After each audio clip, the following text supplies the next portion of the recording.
Buksan po natin ang ating Biblia sa Matthew chapter 12, verses 14 to 21.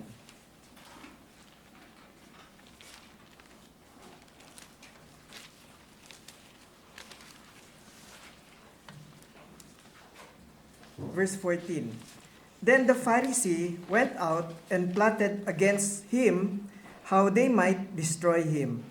But when Jesus knew it, he withdrew from there, and great multitudes followed him, and he healed them all. Yet he warned them not to make him known, that it might be fulfilled which was spoken by Isaiah the prophet, saying, Behold my servant whom I have chosen, my beloved, in whom my soul is well pleased. I will put my spirit upon him, and he will declare justice to the Gentiles. He will not quarrel, nor cry out, nor will anyone hear his voice in the streets.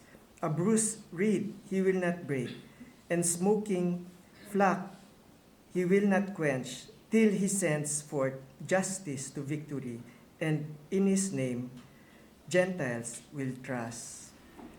So makikita natin dito kung gaano kasama ang puso ng mga tao. Gusto nila wasakin ang ating Panginoon. Ano ba ang ginawa ni Jesus sa kanilang kinainisan? Wala silang dapat makita na hindi maganda. Blameless siya. Siya ay banal, hiwalay sa kasalanan, at napakabuti, ngunit kinamuhian ng tao na ang puso ay hindi pa binago ng Diyos. Bakit nga ba maraming propetang pinatay, mga apostol? Si John Huss na sinunog. Hindi sa kanilang kasalanan, kundi nakita nila na lumalakad sila nakasama si Kristo. Sa atin din, if we live godly in Christ Jesus, we will suffer persecution. Isa pang bagay na dapat natin pansinin, ang ugali ng Panginoon Jesus. Mapagpasensya ang ating Panginoon at nagbibigay aliw sa atin. Sabi sa verse 20, a bruised reed he will not break.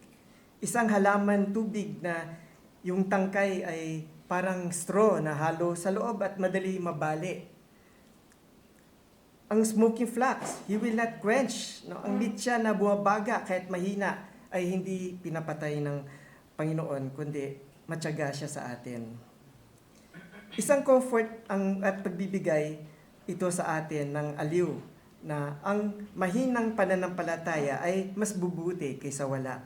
At hanggang ngayon, pinapanalangin tayo ng ating Panginoon. Nakasulat to sa salita niya na hanggang ngayon, nilalapit niya tayo sa Ama para palakasin at pinapanalangin.